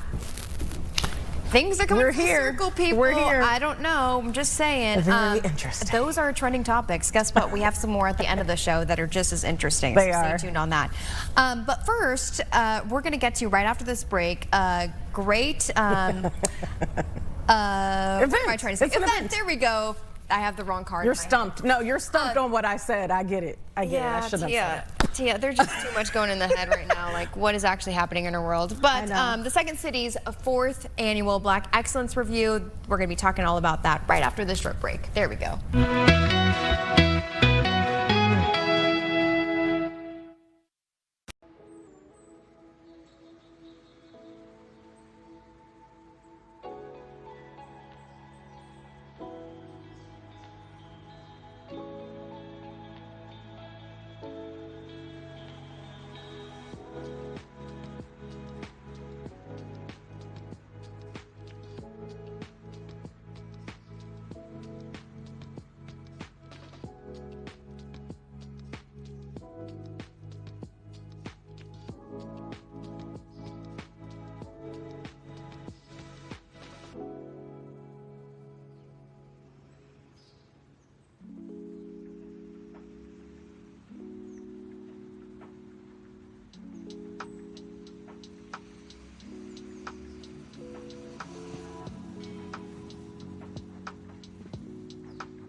Welcome back to Chicago Now. Okay, this year marks the 4th year of the Black Excellence Review at the Second City. Now a highly anticipated seasonal fixture. The show runs Thursdays and Fridays through March 20th, and this year's edition centers on joy, a celebration, resistance, and connection. It honors Black artistry, humor, resilience, and community. So talking about it, joining us this morning is Julia Morales, director, and EJ Carmen, a performer. Thank you guys both for joining us. Hi, thank you so much. Hey, no problem. Also, it's EJ Cameron. Cameron. What did I say? Carmen. It's okay. We got you, about that, EJ guys. Carmen. Cameron. Well, it's been a long day, but I'm glad your smiling faces make me feel better, because I do not need to get your names wrong. You're important people. Okay, for Julia first, you're the first woman of color to direct a Black Excellence Review at the Second City. What does this mean to you personally? How excited are you for people to swarm and come to the show? Oh, it means a lot. It's exciting because one, it's an accolade that I get on Black History Month of all times, and it's very telling to all the hard work that I've put into everything that I've done. So it's such an honor. I'm really excited for this and then things moving forward. You know, Julia and EJ, we oftentimes on this show and in life say, it feels like already this has been a year. I know we're only 2 months into the year, but a lot of people are saying that. And I like the fact that you chose the theme joy. Why that theme, and why is that so important during a time like this? We knew exactly what we were getting into when we even were starting this process. We knew we know what's going on in the world. It's, you know, it's insane. So we wanted to create a space where people walk into the theater and they can just truly have at least 90 minutes of just forgetting about what's going on in the world and having fun with each other and finding joy and excitement and just kind of cut loose, because it is kind of hard to sit back and just fully relax in a lot of these spaces right now. Yeah, and joy is a form of resistance. So if you can come out and know that the world may make you feel a certain way and you can still laugh, you're doing it. Absolutely. You're pushing back. Yep. Yeah, laughter the best medicine. We love when you guys send the greatest videos. The Second City video is literally second to none, honestly, So because true. you're like, what is happening in these scenes? Yeah. Can you explain for people who are looking forward to coming or they're thinking about coming, what can they expect for the shows? Oh my goodness, laughter. Laughter, it's uncanny. It's nothing you've ever seen before. I'm watching these video clips now and I'm like, oh wow, this is what it looks like. That's you right there in the middle of it. That's me looking like a Princess Plumber with the purple and the overall. But no, I think it's a really good time, and everybody that's come out to see it, they loved it, and it's across the board. It's the people from different cultures and races and just like neighborhoods. They come to the show and they're like, "This is so much fun. Thank you so much. We needed this and didn't know that we needed it that bad." Yeah, and one of the biggest elements to the show that people are really enjoying is how interactive it is. People don't just have to sit and be quiet and watch a show. They are involved in the show. They help with, for some parts of it, creating what the show is going to become. And that is just, it's so fun to see it different almost every night. Yeah, like the audience is like the extra cast member in the show. Exactly. I love that. Talk about, you know, during Black History Month, we're talking obviously about your show being about Black excellence, but a lot of times Black history programs are looking back. Not that there's anything wrong with looking back, but sometimes you want something not just in that realm only, right? You want something that is a broader really look at how life is every single day. Talk about your show and some of the people that make this work, because I see EJ, but I see a lot of other faces that are a part of this as well. Yeah, we have this ensemble is incredible. We're all coming from different walks of life. I mean, the one thing that we can obviously have in common is that we are Black, but again, people are speaking from their own voice, their own experiences, and the things that they find interesting and funny. And somehow this has all come together in what is like a big package full of explosive fun and silliness. Yeah, EJ? Yeah, and it is going off of like the Black history of it all and Black futurism. I feel like Black history, as we know, a lot of it is rooted in pain. Yeah.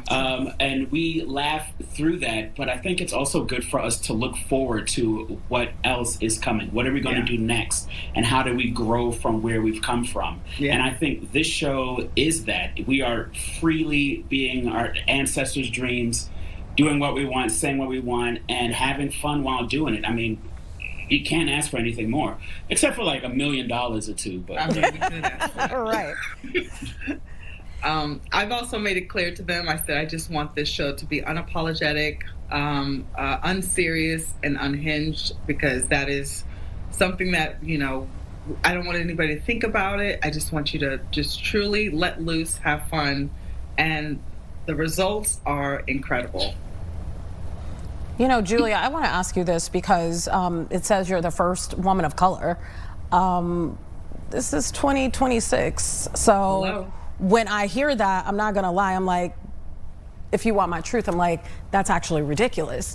Yeah. Talk about, and you don't have to say that, that's me as the interviewer, just acknowledging that. That's kind of crazy. But talk about, you know, your experience being a director and what you've gone through to get to this point, because when I think about a lot of the great directors, yes, we have made some pivots in terms of, you know, diversity, but we still have a long way to go. Yeah.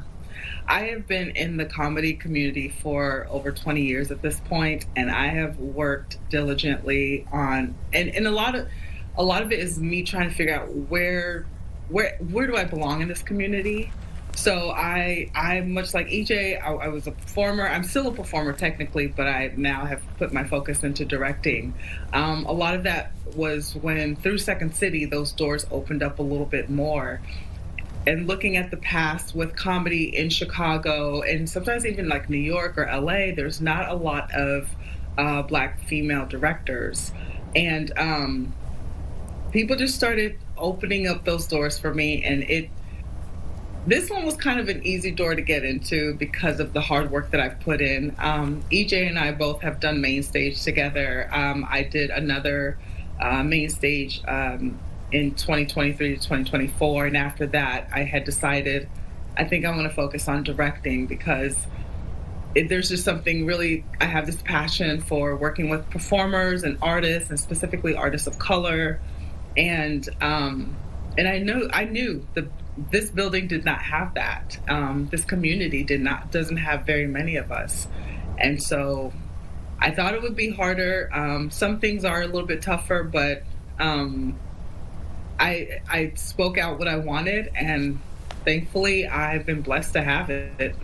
And I'm happy Second City opened that door because it only takes one. And then from there, the door could be kicked completely down. So I'm happy that they offer you that opportunity and that you are the first. But you know, that same question could go to EJ, because you know, you do go in there. I was in there recently for for work, and I go often to just see shows too. And you look at the pictures on the wall, especially from back in the days, people who have become stars. It's a big deal. That you two have both been a main stage, but also, ETC as well for you, EJ. How does this show feel to know that, you guys are putting on such a great show? You are the new generation, the new doors are opening, and you are the one, honestly, you're one of the few that are leading it too. It feels awesome. We were just talking about this before we hopped on. I feel the most free performing that I think I've ever felt performing here, anywhere. The audience gets it. The audience has been majority Black for this show. They understand the nuance of what we're talking about, to where if it is inside baseball, you don't have to explain it. We all know what we're talking about. If we quote a line from Friday, everybody knows that, oh, that's from that classic movie, classic to us. Right. Because, it's not going to be Dances with Wolves, but, it's what's important to us. So that's one of the biggest things that I've taken away from doing this. It is super fun. I feel great doing it. Just seeing everybody laughing and hearing the laughter and just seeing the people that we're bringing into this building. And they normally don't come to shows here. Yeah. We don't really get like a big Black population coming to see shows. So when we did main stage and ETC, if you see 3 in the audience, 3 Black people, you're like, yes, awesome. They're here. They're going to rock with what we're doing. Yeah. When you see 90% of the audience looks exactly like you, the stress that you could have of performing is gone. You're chomping at the bit to hop out there, and they're ready for us. They are. What do you think by having that stage does in terms of, because like Julia, you said you're the first, at least in that space, that particular space. What do you think that does in terms of opening doors? Because, Black excellence shouldn't be just for Black people, but others should see Black excellence as Black excellence too. So what does that do for, other doors and opportunities that have been open to the cast since you've been doing this? I will say that a lot of my journey and this is just feedback that I've gotten from the community, is that people will see what we're doing and go, oh, I can do that as well. So I'm really hoping and really trusting that as I continue on my journey, that people are seeing that journey, and I am leading, making a path for other people. I even asked you, EJ, I was like, are you interested in directing? I was like, let's get more of us into the building. Let's get us more into the community and abroad, Yeah, I mean, that's kind of my thoughts about that right now. Yeah. Lifting each other up. Yeah. I mean, so important. And we've talked so many times, actually, just with a random but WWE wrestler that we had on the last hour. He was saying how his wife is seeing, Latinas in the ring. That never happened when she was a kid. Yeah. The same could be said with comics too, right?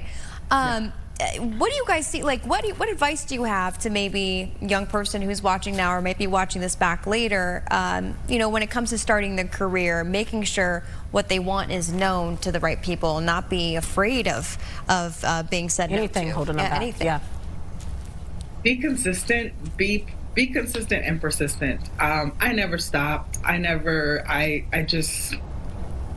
mean, there were plenty of doors that have closed right in my face, but don't allow that to discourage you. You know, as they say, you know, rejection is God's protection. So maybe like it's going to direct you somewhere else. And that's all I have been. It's like one door closes, I am directed somewhere else. I'm moving, but I was consistent. I stay consistent in what I do.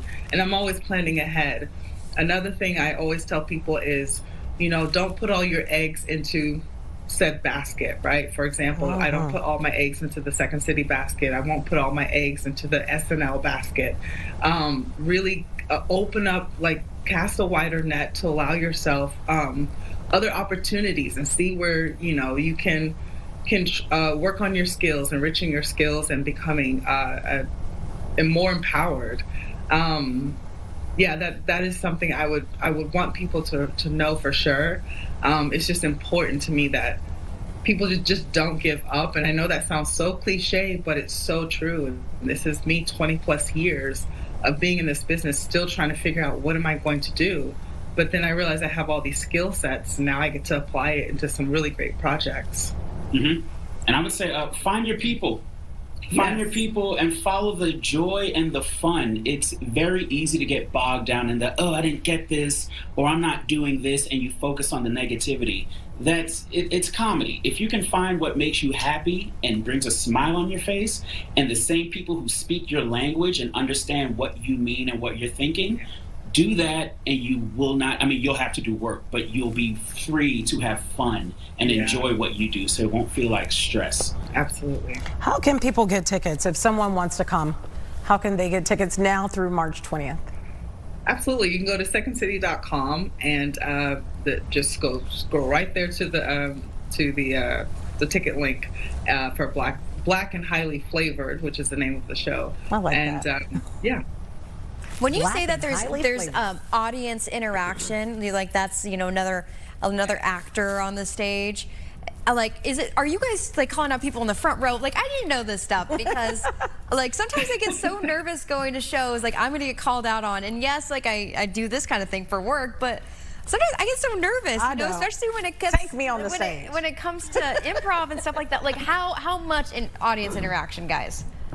I think a lot of people think that, so for a sketch and improv show, it's less like a stand-up show where one stand-up is like going straight, you know, targeting one person or a group of people. I know that freaks people out. At this show specifically, it is more you are helping create the show. So we're asking for suggestions. We're asking you to join in on some dancing, some singing, and people have really enjoyed it. Yeah, and it's no singling one person out. Well, I'm not going to say this. Sometimes I'll point somebody out, but that's not here. But we don't single anybody out to make them do anything. Or look bad. Or like it's that. always about taking care of the audience. Yeah. And we're here together to show, hey, thank you for being here with us. Yes. We will take care of you and carry whatever you say and make it even better. Okay, so for anyone watching who's like me, this is a safe space. You're gonna party, it sounds like. I want to know what the open legs is about. Every time we go to that shot, I'm like, what is happening there? I gotta come to the show to find out. There's some twerking too, a little twerking. All right, Julia Morales and EJ Cameron. Yes. Thank you guys so much for joining us. We're gonna have to have you back. Yes, in person. In person next time. Yeah, you're not that far away. We love that. Yeah, we got to talk about AI dating. That's true. Oh, you were listening to that. Oh, Don't you start know any it. relationships. That's Don't crazy. start any relationships. I was on like, our Allen phone, Iverson? No, I'm just All right, you two, stay out of trouble. Thank you so much for being with us. Thank you. All right, see you next time. AI dating. We could talk about that one on. Coming up, okay, so we talked about LaGrange Restaurant Week. Yes, What was it, yes. yesterday? No, 2 days ago. 2 days ago. Monday. It all We're runs talking together, about doesn't it? Northside Restaurant Week. Here's the thing. This time of morning, I'm always starving. Yes, I wish we had some food up in here. This is not going to help me out. No, it's not. But joining us after the break is Sandy Price, Executive Director, Rogers Park Business Alliance. We're going to get all the details that you need.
32 Chicago. It is 11:36 on your Wednesday morning, and I don't know about you, but I have had breakfast, and I'm starving. So this is going to make it always tell you, even during the break, better. I'm like, I'm starving. It gives me some places to consider maybe for lunch today. Northside Restaurant Week kicks off tomorrow. Well, tomorrow. It runs through March 8th, giving you a chance to visit some of the 60-plus restaurants that are participating. We're talking about for breakfast, lunch, and also dinner. Joining us is Sandy Price, the Executive Director of Rogers Park Business Alliance. She's inside Cafe Nova. What do you have in front of you there? What do they sell there at Cafe Nova? Amazing food. I know you guys are starving, but you can't smell this. And it's really amazing, an amazing smell. So Cafe Nova is doing our price fix menu like we do for Chicago Restaurant Week. This is only on the north side. And for $16 for lunch, you can come in here and get amazing masala fries, chicken biryani. We have a great yogurt dipping sauce, and the gulab are, I like to call them just like, they're like little donuts, but they're like little sweet, like just really sweet, gooey goodness for dessert. And the difference, what we're doing on Northside Restaurant Week is the restaurant set the pricing. So you can come in, and this is lunch for $16, which is just an amazing for a prefix menu. Right up my alley. You're absolutely right. Whoever is on that camera, I need all of that on my desk when you come on back here. Yeah, you know where you can visit right now. We'll send it to you. There we go. Oh, look at, he nods to the camera. Like, I agree, yes. I agree. Sandy, what is that, like Mediterranean food there at Cafe Nova? This is Sri Lankan. Sri Lankan. I love it. Yeah, variety. When you first said you want to come. Yeah, when you first said the chicken, I'm like, I'm so down. I'm so down to clown over there. All right, let's talk about some of the other restaurants, if you don't mind, that are participating. You said that, yes, the restaurants get to pick the pricing, which means probably, there might be some lower end options. Doesn't mean it's not high quality. And then also, high end options for folks. Yes, exactly. So in Rogers Park, if you've been to Rogers Park, most people have. We're a very diverse community. We have 8 restaurants that are participating in 7 different locations, and we have a real wide variety of options for you. We have Mexican food, we have Latin food, we have Senegalese food, we obviously have Sri Lankan food, and there are a bunch of there are 60 restaurants on the north side that are all participating that offer a nice variety of food for you to come out and try. Talk about Rogers Park and why it's so important that they are a part of this restaurant week. Yes, Rogers Park, we've had a little bit of difficulty with some things that have been happening in our community. We have a couple of different Mexican restaurants that are on Clark Street, which is where a lot of our difficulty was happening. And we really encourage everyone to come out and support our local businesses, not just the restaurants, but while you're here, see what else you can find in our community and shop around and support your local, small, independently owned businesses. You know, it really shows a resilience, though. It does. You know, when you keep going, when you are still a part of such a community favorite like Restaurant Week, what can you say about some of these businesses? Maybe you can even single out on a couple that really are making a difference, and they just keep on going. Yes, we would love to host you. So please come into Rogers Park and see what we have to offer. Sandy, I want to ask you, because there's so many restaurant weeks now all across Chicagoland, even the suburbs. In your opinion, what makes this particular restaurant different from all the rest? So for us, I think that it's the two things. It's the diversity of the restaurants, and it's also the diversity of the pricing. So anyone can participate in this Northside Restaurant Week. Which is important, especially right now. Exactly. Yeah. Yes, very much so. Yes. These businesses need your help. Let's talk about, maybe, do you have another restaurant that you can single out? Of course, Nova Cafe looks absolutely amazing. But, you know, maybe one in another community like Irving Park, Edgewater, Lincoln Square, one of the other spots that really sticks out to you. Yeah, you're going to get me in trouble if I have to select one specific restaurant. Well, maybe you could talk about the variety of foods. Maybe you could talk about the variety of foods. Amazing. Amazing variety of food. You know, you go into Albany Park, we have quite a few Mediterranean restaurants there. We Italian, like you said, we have the higher end food, not low quality, but lower cost restaurants and the higher end foods. I think I have 6 reservations for the next week. My husband's going to kill me, but we're trying all different restaurants in all different areas. We have what's great too is we have a couple of restaurants that are collaborating together. So one restaurant that does catering that doesn't have a location is collaborating with a bakery that has a sit-down location, and so they're going to be presenting a meal together for Northside, a couple of meals for Northside Restaurant Week. So, it's a great way. We have brand new restaurants that are participating that have just opened in the last year. And then we have a lot of, staples that are also participating. Sandy, somebody watching, maybe they want to try, have 6 reservations too. Is there a website that people can go to see the list of restaurants so that they can make sure that they figure out exactly where they're going to go for the week?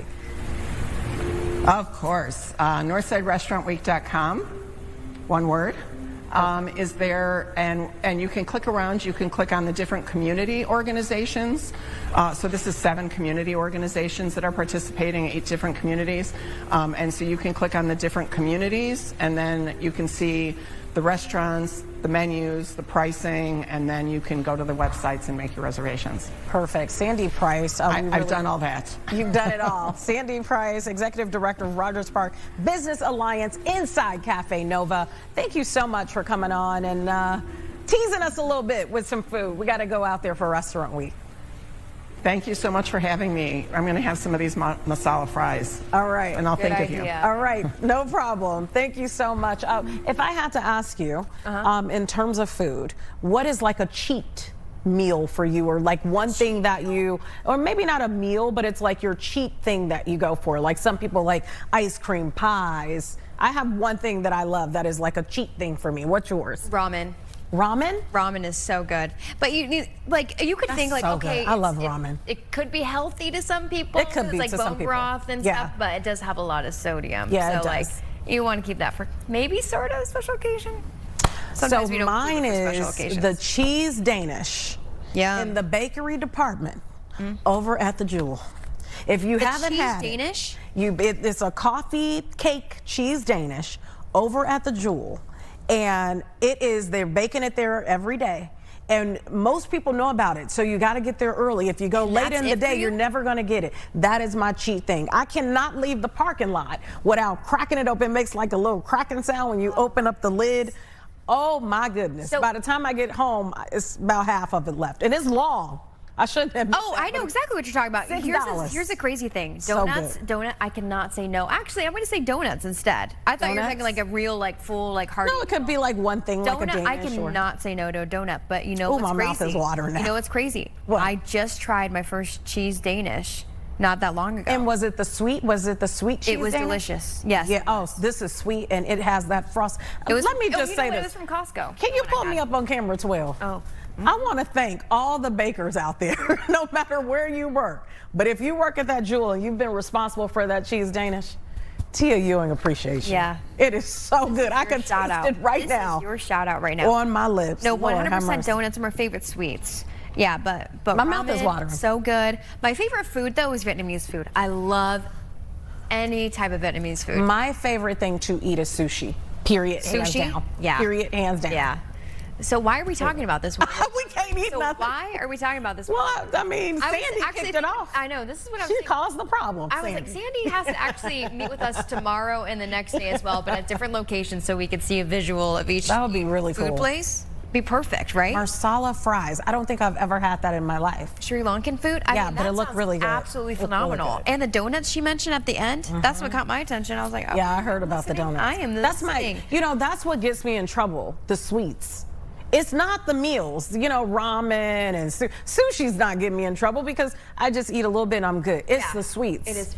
You know, and then I have a little bit, and then the next thing you know, I go back, I have a little bit more, and the next thing you know, the cheese Danish in this case is gone. Well, that's exactly what That's I what do. I happens. just take It's the little sweets. bits at a time. Little bits at a time. All it is. Have you ever been? This is a cupcake right here. You know what? I think some people appreciate that, Tia.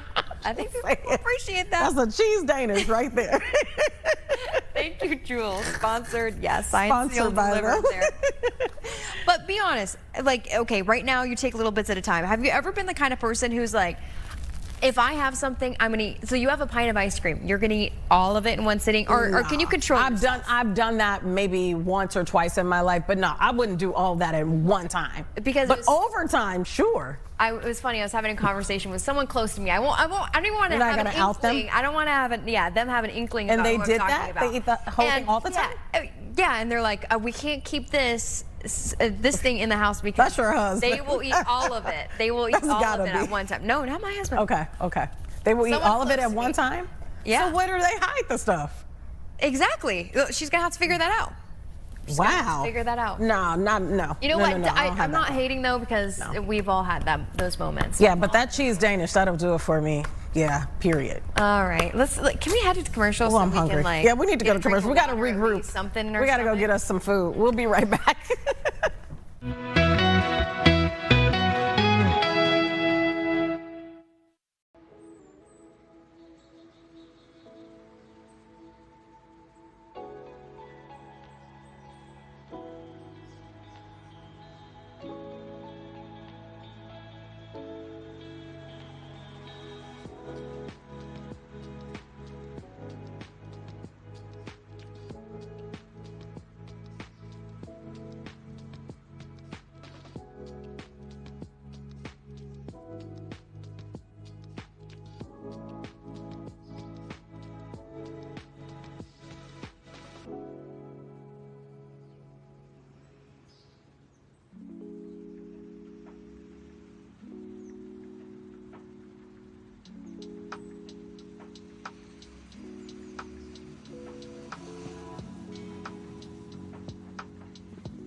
Century Law Firm. All right, so welcome back. Let's talk about the cheese days. We got a picture of it because I wanted you to see I'm a visual what it kind of looks like because it's about this long That's in the perfect. container.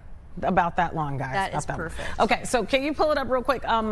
We were able to find it on their website. I said you got to get there early. You got to get there fast. Apparently, it's $6.99.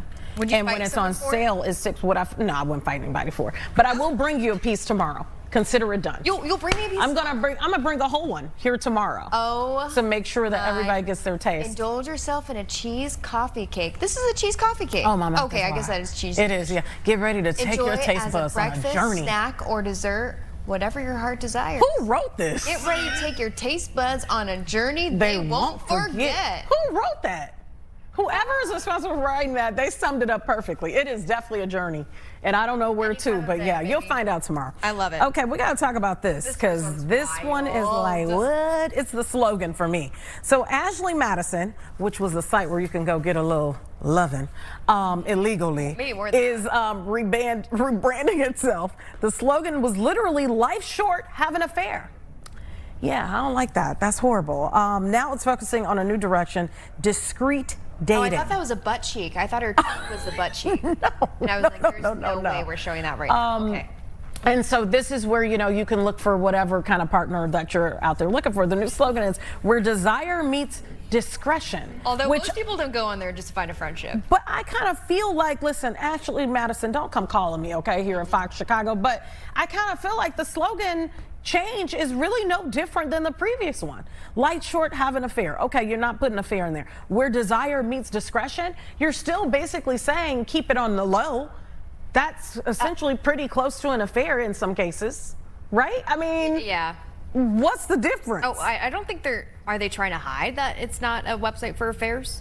I think maybe they're taking that part away. And also, the O on Madison was a wedding ring. Was a wedding ring. Come on. So maybe that part is gone. And really, honestly, life short, have an affair is just as disgusting. So why not make it? But it's pretty clear. I have to give it to that to them. And it says more than half, 57%. This Did might you be see that? confusing for them. I don't know. Of all new members identified as single, they're lying. It's no way. I mean, maybe. Listen, I don't know. I'm not gonna say you're lying, but maybe. I don't know. I don't like the name. I don't like what it stands for. So that's just my opinion. But good for them. Try to rebrand and be better. Why were they like? Be better. Like in the news everywhere you looked years ago. It was back in 2015. I thought maybe it was a high-profile celebrity that was caught on it. It was because of that data breach. Yes, that exposed all those. Ended up exposing, a whole bunch of affairs. Huge blow to the company. Clearly, so still recovering. So the CSO, the Chief Strategy Officer, is saying we are offering ethical discretion to our millions of members, whether they are single. Why didn't he just say together with somebody? But whether they are single, separated, divorced, or non-monogamous. That's a nice way to put it. Our community is united by a desire to keep their private lives exactly that, private. Could you imagine? And didn't they have like a code word for some of the emails that they were receiving from Ashley Madison? Or maybe just the wives ended up looking up Ashley Madison. But it was so inconspicuous because not a lot of people knew what Ashley Madison was. I mean, but if I saw that on my husband's email, I'm going to be like, who the heck is Ashley Madison? But remember, before the data breach, not many people knew like who Ashley Madison was. I didn't have a reason to go on there. Go search your husband's emails. You might see Ashley and Madison. I guess in some cases, your husband's, you can look at your wife's emails yeah, too. It could go either way. See, I thought that they were going to do a rebound, like meaning that they're changing their names.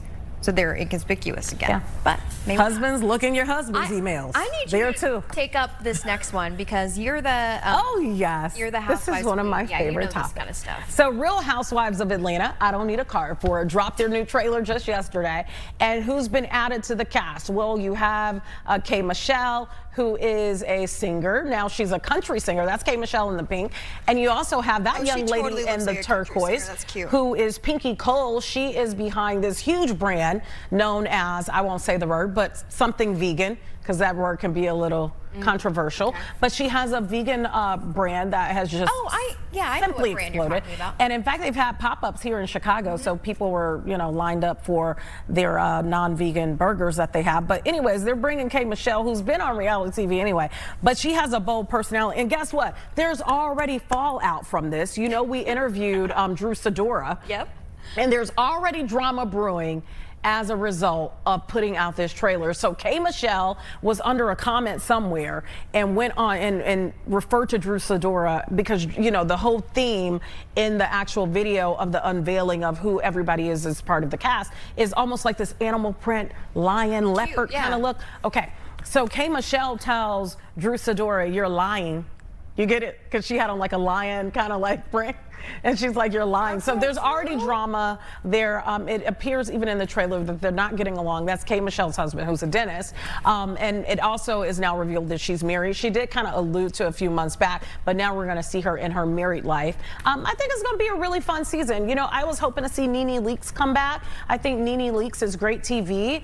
That hasn't happened yet. I know she's back with the Bravo family, but not back on the cast of Real Housewives of Atlanta. She's an OG to the show, an original member. So we were hoping for that. So yeah. How do you are the how do I know this without looking at this card? You are the busiest person I know. So like, how are you having time to watch these shows? Are you getting zero sleep or this what? is my cheat thing. So like out of everything in my life, this is the thing that I do when everybody's asleep and I want to stay up on some late night. I watch this. And starting April 5th is when I will be watching because that's when it premieres. That's fair. And if you want to start a show right here in Chicago, I'm ready. I've told you. I'm ready. You'd be perfect. You'd be I love perfect. these shows. You've also kind of told everyone from Bravo who's come on the show that call me hinted to it that you can call Tia whenever. Call me. All right, last one to talk about. Yeah, because we got all this groom kind of had an embarrassing moment. So a groom in Brazil, and I hope we have the video here, is going viral for a little mix-up on his wedding day. Poor thing. Just look at the video. So you know they're doing the ceremony. He's praying. They have beautiful scenery. All the families surrounding them. Yeah. But it does look like he's praying over them. He's praying over them, and I could see, you know, it's an exciting moment. This guy, he's wanting to give me a high five. I could see it, honestly. And I mean, I don't know how long this went, but it did look like the pastor had his hand up for a long time. And if anybody knows anything about prayer, sometimes you're like, "Can we hurry it up? I'm trying to eat my food. You know, I got to get out of church. I'm ready to go." He was done. He was ready to get to the kiss. I think. Did you think he notices it right away? Like he says, "Oh, that was my bad," as soon as he does it. Because look at him, kind of like, yeah, he's like, he realizes. I think everybody's telling him. Have you ever had an embarrassing moment like that? I've had some moments where I wanted the prayer to wrap up, and I open my eyes, and everybody else's eyes is open, except for the person praying. He's into the moment. Of course, everyone else's eyes are open. Wrap this up. Poor guy. All right, well, we got to wrap this up. Sorry. We'll be back tomorrow on Thursday, Friday Eve. We'll see you then for another day of Chicago Now. Be safe.